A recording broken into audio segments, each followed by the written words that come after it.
Can you just state your name and your major, where you're from, anything else you want to say? My name is Deshaun Johnson. I'm a history student. I attend North Carolina A&T State University, and I am a junior.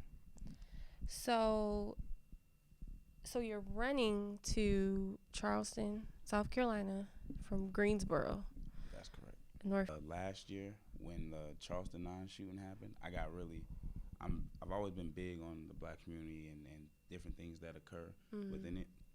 So when it happened and everything that followed in the ensuing months, it really upset me. So I sat down with my grandma. I was like, "What do you think about me running to DC?" And that was the initial plan to DC, and that would have been about 300 some miles. And she was like, "I think you should do it. I think it would be good for you. I think you should do it." So I was like, "Okay, cool."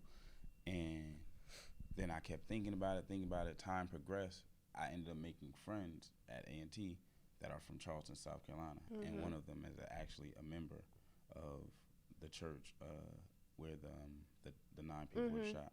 So I set it up with him and his father to run down there and arrive on the 1 year anniversary and have like a rally, a day in remembrance, just so the family members know that the community at large, the black community, has not forgotten about their losses, and that we won't just sit back and let it be forgotten.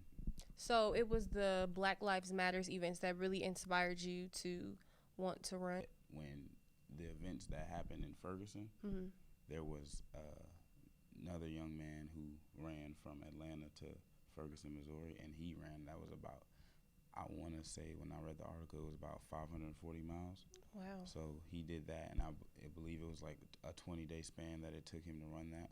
So it motivated me to do it, because it's like, okay, it's something different. It's not a protest. It's not a riot. It's not a hoorah, hoorah, we're angry. It's actually, I'm gonna get out and I'm gonna show everybody, and you're gonna have to watch me throughout my time period of running and see that like I really care. I'm gonna go through, some of the most racist parts of the country in my run to Charleston. So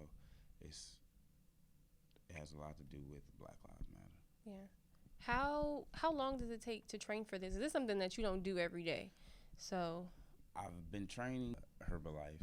So we actually sat down. He drew up a plan, and so I've been training nonstop, running in the cold since I started like hard, like aggressively training in October and all winter, and now continuing until a couple days before I leave. I'll probably rest, but I'll be training all the way up until almost the middle of June. So what does training look like? Do you run 5 miles, 10 miles? Training looks like 7 miles in the morning. Wow. Then, oh my God. Eat, make sure I consume healthy stuff in my body. Herbalife again, but make sure I'm consuming healthy things, and then I go to class, come home, eat again, work out like in the gym, weights and stuff, making sure I'm cutting body fat to things that won't hinder me or prevent me from accomplishing my goal. Then I'll run the bleachers at the track, run 2 miles at the track, and then I'll end the night with another 7 miles. And it's fun because I have the help of my girlfriend. She'll get on a bike and she'll ride with me. Like, she won't run, but she'll get on a bike and she'll ride with me. So and she might not make it the whole 7, but if she makes it 3, it's cool to at least have that support, that support system. And my family's big on it. Like, we've started a GoFundMe that will be up shortly, because there were certain individuals who were supposed to help fund it, and they elected to back out. So my family support system is real big. So the training process has been simple. It's been tedious. It's been times I'm like, I don't think I can do it, but it's gotten easier because my family is very extremely supportive of. Well, that's what I was gonna ask you. Like, how does your mom feel, or your grandma, your close family, close friends? How do they feel about you doing this? My mom is terrified. My grandma she's never been the type to worry you. Like, my grandma will do things like, well, if you're gonna do it, you better be the best at it. You're gonna do it, be the best at it. don't don't fall short of being almost perfect. Like you might not achieve perfection, but strive for it. My mom, on the other hand, is completely opposite of her. The first thing she said was, "Do you want to be a hashtag?" And I can't blame her because society has taught black women of this generation, of this era, that you have to worry for your sons. Yeah. You have to worry for all your children, but you especially have to worry for your sons because they'll get shot down in the streets. But and not even to say just sons, black children as mothers in general just have to worry for their children. Period. Because you see things like Ayanna Jones. She's a 7-year-old girl who is shot by the police, and you can't. As a mother, it's her job to she raised you, and she expected you to one day bury her. Yeah. So it's hard when you have to see mothers who have to now go bury their daughters or their sons.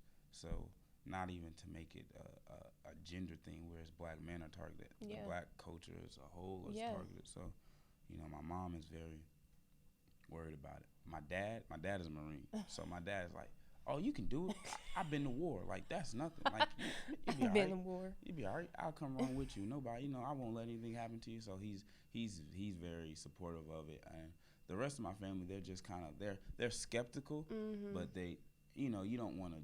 They don't want to be the reason I don't do it, because I feel like if too many members of my family were like, don't run, don't do it, I probably would have been like, But now, because they were so supportive and they're just like, "Hey, we won't run with you, but when you get to Charleston, we'll be there. Like, we will be there to support you." And I feel like since they are so supportive, it makes everything easy. Is there a group behind you? Is somebody like gonna record you while you're running, or?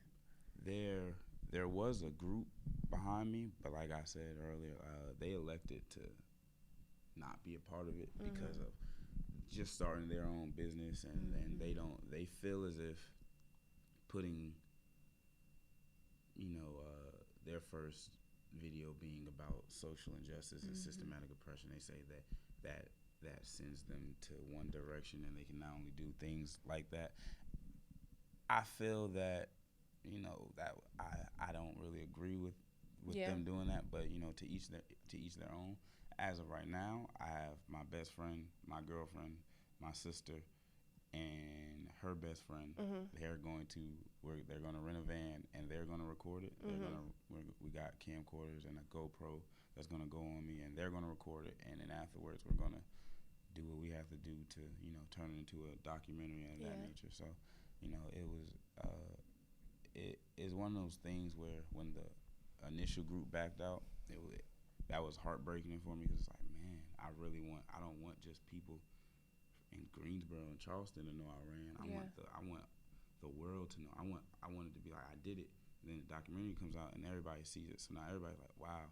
So more people will get to start doing it, or it could turn into a next summer, instead of just me running, it could be 200 people. Yeah. Like, hey, we got to get permits because we got to close certain highways down at certain times because there's so many people running with us. Like, I really wanted to get that large. So you want it to grow after you complete this run to Charleston? Do you want to run to other cities after this? After Charleston, I definitely want to run to other cities. Like, I want to go to I know I want to definitely run to Cincinnati. I want to go to Cleveland. Any place that a community has suffered a detrimental blow that has affected them and losing a member of their community who didn't get their fair day in court. So I definitely want to go to other cities. So that's definitely a plan in the future for it to turn into something bigger. So switching it up a little bit, let's take a stroll down memory lane. Okay. So you grew up in D.C. I was born in North Carolina. My family traveled a lot, but I spent the most time in D.C. and I learned the most life lessons in D.C. So that's why I consider D.C. home, because I learned the biggest life lessons from losing friends to making bad decisions to knowing that I can recover from making a bad decision, and that it's not the end all to, like, a lot of times, growing up in certain places. Say if I grew up in like in Maine somewhere, like, as a like not like just What's and wrong with growing up in Maine? it's nothing wrong with growing up in Maine, but because the demographic is different, Yeah. it would be, if I made a bad decision, it'd be like, remember 10 years ago Yeah. when you stole bubble gum from the, it would be like that. So, in DC it was more like, hey, you messed up. People mess up. You came back from it. Yeah. You're in school now. You're doing a lot of good things for yourself. So that I always resonate that DC is home, because the black love is so real. It's so genuine.